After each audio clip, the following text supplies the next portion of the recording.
Welcome to प्रखर academy. सबसे पहले तो मैं उन लोगों को धन्यवाद देना चाहता हूँ, उनको आभार देना चाहता हूँ जिन लोगों ने मुझे बताया कि मैं अच्छा पढ़ा रहा हूँ या ये काफ़ी मददगार होगा। और उसके लिए बहुत थैंक्स, स्पेशली सौरभ सर को और लोकेश सर को। और आज का हम सेशन शुरू कर रहे हैं। और बस मैं ये और बताना चाहता हूँ आपको कि यहाँ पर सभी तरह के मैं क्वेश्चन को ले रहा हूँ जो काफ़ी इम्पॉर्टेंट हैं, आसान और थोड़ी से टफ लेवल के। और अगर मुझे वीडियो में रिक्वायरमेंट पड़ेगा तो अगर कोई टॉपिक ऐसा है जो थोड़ा सा कॉम्प्लिकेशन रखता है तो उसके लिए सेपरेट वीडियो बनाऊंगा। और किसी भी लेवल का कंपटीशन क्यों ना हो, मैं ये श्योरिटी देता हूँ कि ये आपके लिए बहुत ही बेनिफिशियल होने वाला है। चलिए तो सेशन स्टार्ट होता है। पहला क्वेश्चन हमारा है, ऑपरेशन थिरुवल्लुर का संबंध किससे है? तो ये ऑपरेशन थिरुवल्लुर जो है ये एक्चुअली तमिलनाडु से बिलोंग करता है। तमिलनाडु में ऐसे जो आयुध हैं यानी ऐसी युद्ध सामग्री जो प्रयोग नहीं हो पाई यानी यूज नहीं की गई, तो अब उसको डिस्पोजल करने के लिए यानी उसको डिस्पोज करने के लिए ये कार्यक्रम चलाया गया। और ये वास्तव में कहां पर है? भारतीय सेना की जो साउथ कमांड है यानी जो दक्षिणी कमांड है तमिलनाडु में, एक ऑपरेशन जो शुरू किया गया उसका नाम क्या था? थिरुवल्लुर था। और जैसा मैं पहले ही बता चुका हूं कि इसका काम क्या था? उस युद्ध सामग्री को डिस्पोज करना जो इस्तेमाल में नहीं आ पाई। एक्चुअली जो इंडस्ट्रियल सेक्टर था वहां पर हमारे पास जो कंसंट्रेशन रहा वो तकरीबन 10 टन युद्ध सामग्री का था। तो इस ऑपरेशन में तकरीबन 10 टन युद्ध सामग्री को डिस्पोज किया गया है। अब इसके बाद हम नेक्स्ट क्वेश्चन की तरफ मूव करते हैं। अगला क्वेश्चन है आपका, बैंकिंग विनियमन बैंकिंग विनियमन संशोधन विधेयक बैंकिंग विनियमन संशोधन विधेयक सन 2020 किससे संबंधित है? तो मैं आपको बताना चाहूंगा कि ये जो विधेयक आया था सन 2020 क्यों आया। अगर आपको याद हो, महाराष्ट्र में कोई बैंक था और लोगों को प्रॉब्लम क्रिएट हो रही थी, उनका पैसा जमा था लेकिन वो परेशान हो रहे थे। और मैं आपको ये भी बता दूं कि बहुत अच्छी बात है कि भारत एक ऐसा देश है जहां पर बैंकिंग सेक्टर में बहुत बड़े डिप्रेशंस दिखाई दिए लेकिन कभी ऐसा नहीं हुआ कि किसी को कोई प्रॉब्लम हुआ हो, क्योंकि यहाँ के संगठन काफ़ी मजबूत हैं। जैसे आरबीआई है, बहुत अच्छे से उसको गवर्न करता है। तो अब ये बैंकिंग विनियमन अध्यादेश जो 2020 आया था, वास्तव में किस चीज़ के लिए आया? ये सहकारी और वाणिज्यिक यानी कि जो कॉमर्शियल बैंक्स होते हैं और कोऑपरेटिव बैंक्स होते हैं उनकी स्थिति में सुधार करने से संबंधित है। अब सुधार क्या किया जाएगा? सुधार ये किया जाएगा कि कोई भी बैंक ऐसा ना हो जाए, दिवालिया हो जाए, तो उससे बचाने का प्रयास है। तो मैं थोड़ा सा ब्रीफ करता हूं इसमें। अभी हाल ही में क्या हुआ कि बैंकों का जो एनपीए था, एनपीए काफी बढ़ गया। एनपीए जैसे कि आप इकोनॉमिकल टर्म्स अगर जानते हैं, नहीं भी जानते तो घबराने की बात नहीं। NPA stand for the non performing assets.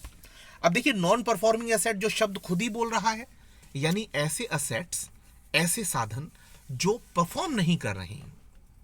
तो अगर कोई इकोनॉमी का बंदा ना भी हो तो भी उसको पता है, इकोनॉमिक्स का बंदा ना होने के बाद बावजूद कि इसका जो वर्ड का मीनिंग निकल रहा है वो ये कि जो परफॉर्म नहीं कर रहे हैं असेट्स। ठीक है, अब देखिए मैं थोड़ा सा और क्लियर करता हूं। बैंकिंग या इकोनॉमी में जब तक के फ्लो नहीं होगा, इनकम का जब तक फ्लो नहीं होगा, तब तक उसे एक अच्छी इकोनॉमी नहीं माना जाता। आप सभी लोग जानते होंगे। और नॉन परफॉर्मिंग असेट से मतलब ये होता है कि बैंक ने ये सोचकर पैसा लोन पे दिया कि यार उसको बेनिफिट होगा लॉन्ग टर्म में, लेकिन उसे बेनिफिट नहीं हुआ, वो पैसा उसका फंस गया। यानी जो देने वाला था, जो लेंडर था, उसने पेमेंट टाइम पर नहीं दिया, मिस कर दिया। तो ये क्या है? ये सब एनपीए है। हम उम्मीद कर रहे थे कि हमें सरप्लस होगा और हम अपना जो प्रिंसिपल अमाउंट है उसको भी नहीं बचा पा रहे हैं। तो यानी बट ऑब्वियसली कि वो लॉस की तरफ जाएगा बैंक। तो इसको बचाने के लिए बैंकिंग विनियमन अध्यादेश 2020 जारी किया गया था, जो 26 जून 2020 को इफेक्टिव हुआ जब उसके ऊपर राष्ट्रपति महोदय ने अपने हस्ताक्षर कर दिए। अब बात आती है कि इसने संशोधन क्या किया। संशोधन किसमें किया था? जो 1949 का बैंकिंग विनियमन अधिनियम था, उसमें इसने संशोधन का प्रस्ताव रखा था, जिसके तहत सहकारी बैंकों में एडमिनिस्ट्रेशन को स्ट्रांग करने की कोशिश की गई। एक और बिंदु इसका मैं बताता हूं आपको। ये जो अध्यादेश लाया गया, इसमें जो प्राइमरी सेक्टर का जो कृषि ऋण होता है उसको शामिल नहीं किया गया। क्यों नहीं किया गया? क्योंकि कृषि ऋण का जो उद्देश्य होता है वो लॉन्ग टर्म में इस इन्वेस्टमेंट के थ्रू हमारा जो प्राइमरी सेक्टर है उसको स्ट्रेंथन करने का है, और उसका जो प्रोसेस है वो है ही लंबा। तो लंबे अवधि का जो ऋण प्रदान किया जाता था उस पर यह लागू नहीं होगा। अगली बात, ये जो अध्यादेश था इसमें क्या हुआ? बैंकिंग विनियमन अधिनियम 1949 के तहत जो रिजर्व बैंक ऑफ इंडिया है वो किसी बैंक के जो ऋण स्थगन है, ऋण स्थगन यानी उसको पोस्टपोन करना, उसके लिए भी आवेदन कर सकता था। और अगर ऋण स्थगन किया गया है या उस पीरियड में 6 महीने तक बैंक पर कोई भी लीगल एक्शन नहीं होना था। ठीक है।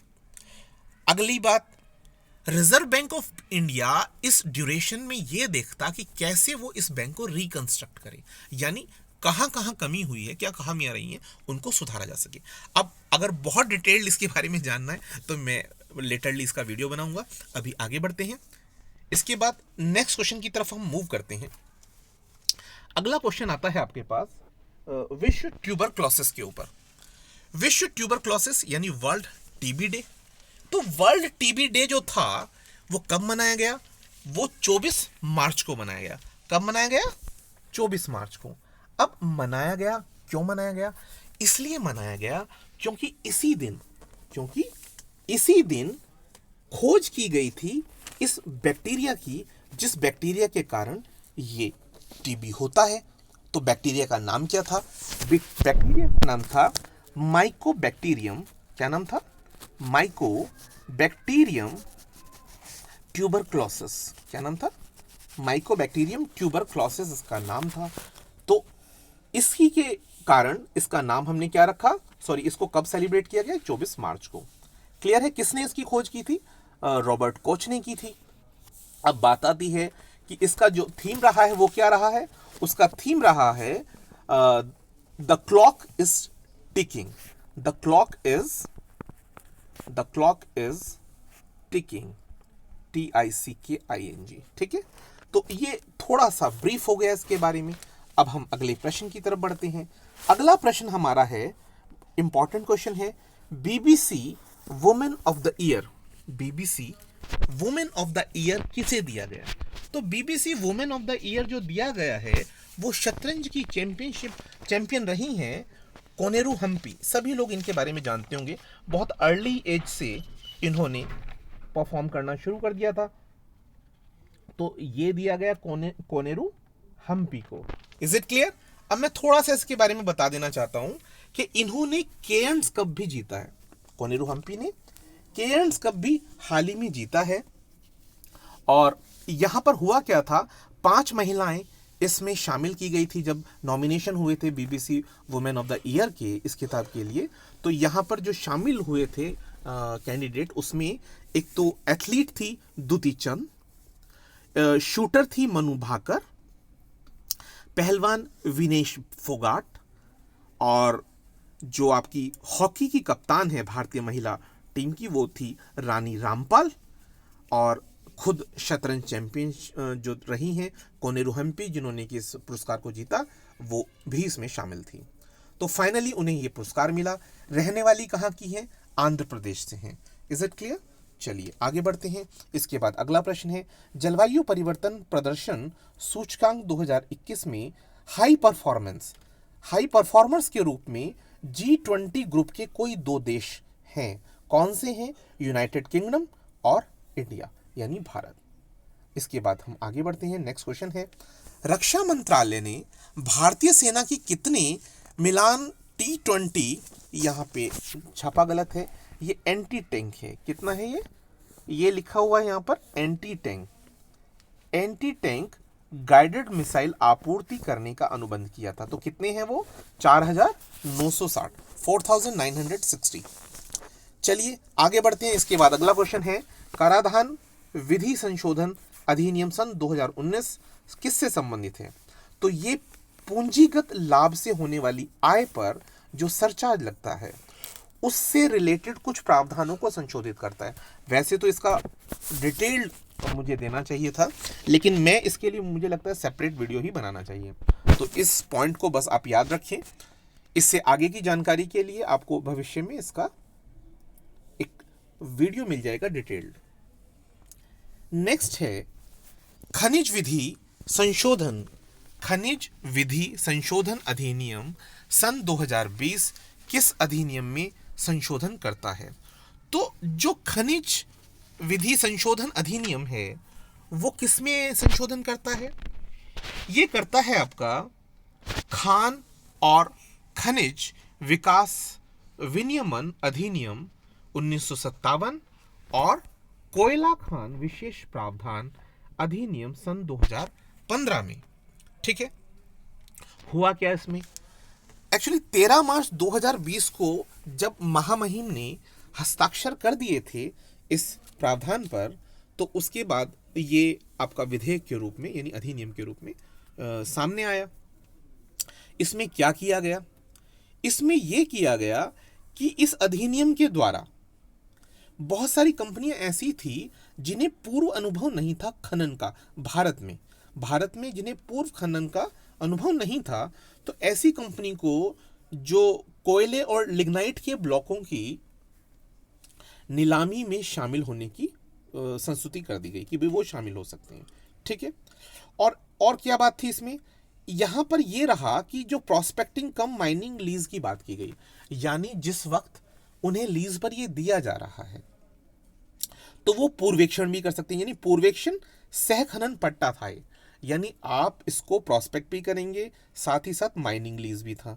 ठीक है, और इसमें क्या होना था, खनन गतिविधियां जो होंगी वो समग्र लाइसेंस के रूप में आप इसे इस्तेमाल कर पाएंगे।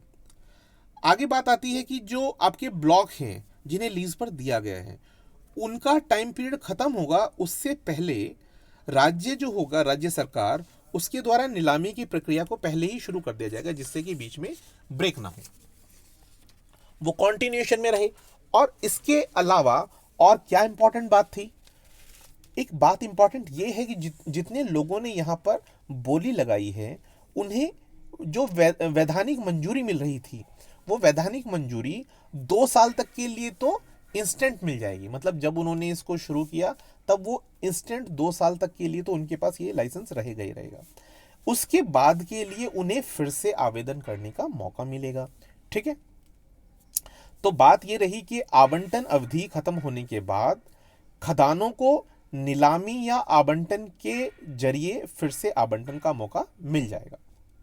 एक और पॉइंट इसमें आप शामिल कर सकते हैं कि जो लिग्नाइट खनन के लिए केंद्र सरकार की तरफ से पूर्व अनुमति की इसमें जरूरत खत्म कर दी गई थी, यानी इसको आसान करने के लिए, यानी ब्यूरोक्रेसी जैसे कहते हैं ना, लाल फीताशाही की वजह से चीजें लेट हो जाती हैं, तो उस चीज को खत्म करने की कोशिश की, यानी लिबरलाइजेशन का एक प्रोसेस।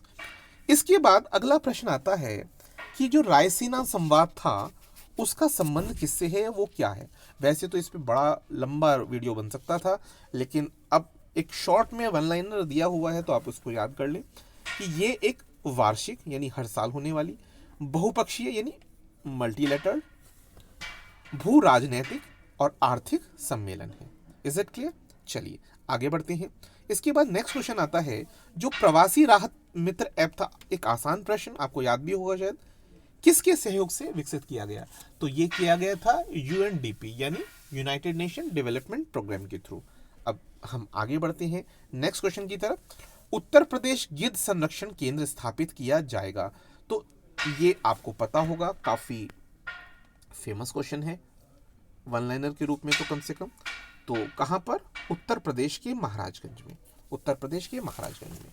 अगला प्रश्न है कि केन बेतवा लिंक किन 2 राज्यों के बीच में स्थित है? तो ये कहां पर है?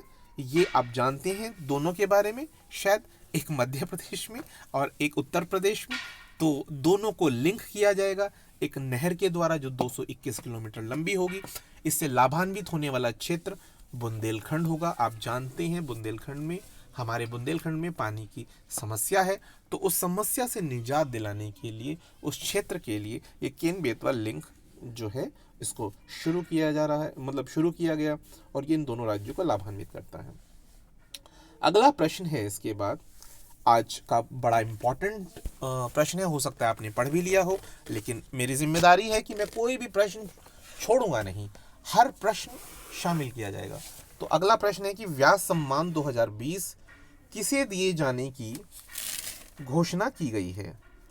तो किसे दिए जाने की घोषणा की गई है? ये दिए जाने की घोषणा की गई है प्रोफेसर शरद पगारे, जो हिंदी साहित्य के प्रोफेसर हैं। अच्छा, अब यहाँ पर एक बात और होनी चाहिए कि किस बुक के लिए इन्हें मिला है। तो ये जो मिला है इन्हें, ये किसके लिए मिला है? ये मिला है पाटलिपुत्र